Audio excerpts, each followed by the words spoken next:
Salut tout le monde, c'est SNJ85 et aujourd'hui on se retrouve pour une vidéo assez spéciale.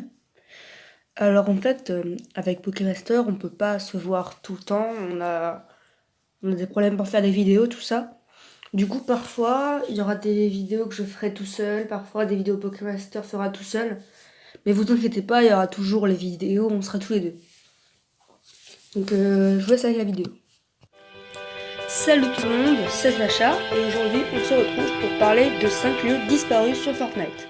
Donc, juste avant de commencer la vidéo, pour ceux qui se disent ouais, c'est quoi ce fantôme chelou là? Il fait quoi sur cette chaîne?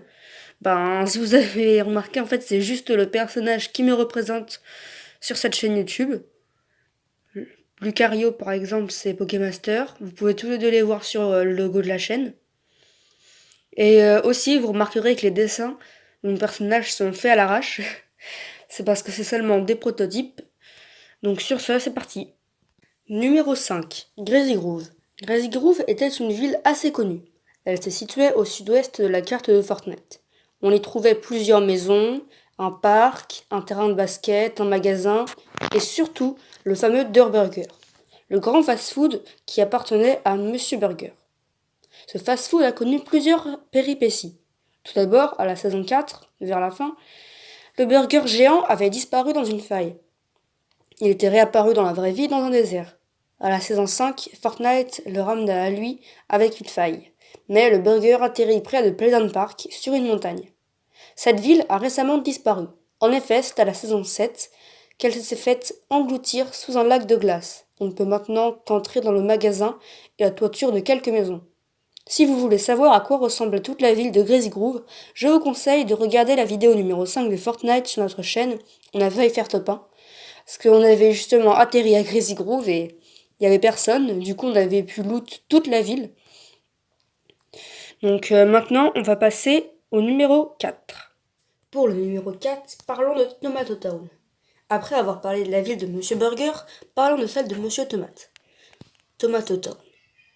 Elle possédait des petits bâtiments, mais surtout une grande pizzeria. La tomate de cette pizzeria disparut vers la fin de la saison 4, tout comme le burger dont nous avons parlé un peu plus tôt dans la vidéo. Au début de la saison 5, une faille apparut au-dessus de l'endroit où il y avait avant la tomate. Et un peu plus tard, la tomate réapparut. Enfin, pas vraiment.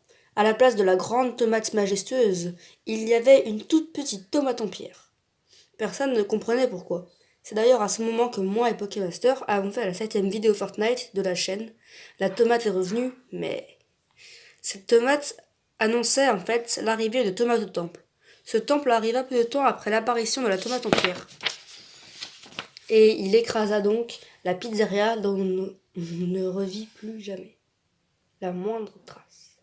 Numéro 3, Loot Lake. Attendez, avant de dire « Mais voyons Sacha, Loot Lake n'a pas disparu, c'est toujours là !» Je voulais vous dire que je vais parler du Loot Lake d'avant.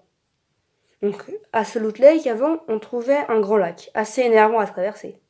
Au milieu du lac, il y avait une île, et sur cette île se trouvait une maison assez grande, avec une petite mine. On pouvait trouver jusqu'à 4 coffres sur cette île. Il y avait aussi d'autres choses au Loot Lake, dont je ne vais pas parler, car ces choses sont toujours là. La fin du vieux Loot Lake fut à la saison 6. Déjà, à la saison 5, le cube de Fortnite avait coulé dans Loot Lake, le rendant rebondissant.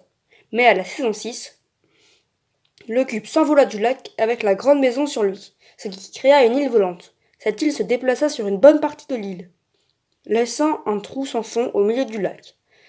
Puis, l'île volante revient à Loot Lake, et se brisa en 3 morceaux. Quelques jours plus tard, le cube commença à se fissurer, puis à exploser.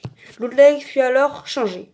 Il y avait moins d'eau, des collines, des fleurs, des cascades et aussi, au milieu du nouveau Loot Lake, des morceaux du cube. Numéro 2, Risky Reels. Risky Reels était un cinéma en plein air se situant au nord-est de la map de Fortnite. Il était apparu à la saison 4. Au début de cette saison, plusieurs petits fragments de la grande météorite étaient allés sur la map. L'un d'eux s'était écrasé à Risky Reels. Plus tard, cet endroit a été réparé. On avait alors pu voir un film fait par des joueurs Fortnite sur l'écran géant. Mais maintenant, si Risky Reels est si connu, c'est parce qu'il n'a été là que pendant 3 saisons. Au début de la saison 7, une plaque en pierre géante s'est écrasée sur Risky Ridge, avec marqué le bloc. Le bloc est en fait un endroit où Fortnite met des créations faites par des joueurs en mode créatif, le mode qui est apparu à la saison 7. Mais il reste tout de même le panneau qu'on trouvait à l'entrée de Risky Ridge, à côté du bloc, pour garder un souvenir de cet endroit. La maison abandonnée. Bon là, quand je dis maison abandonnée, je parle de la zone où elle se situait. Une zone qui, depuis le début de Fortnite, a bien changé. Cette zone est celle qui est à la droite de Jump Junction, au-dessus de Pleasant Park.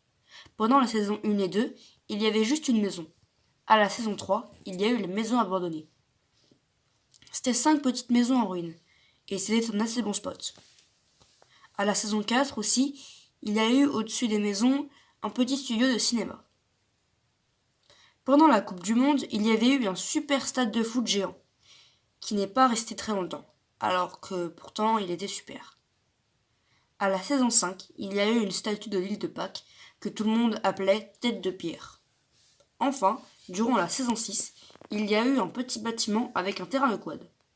Aujourd'hui, il ne reste que ce terrain de quad et ce petit bâtiment avec le studio de cinéma au-dessus.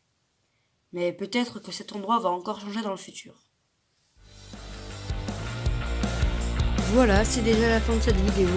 J'espère qu'elle vous aura plu et que vous avez bien aimé ce concept. Ça arrivera pas tout le temps, mais de temps en temps, vous en verrez peut-être. N'hésitez surtout pas à liker et à vous abonner. Salut!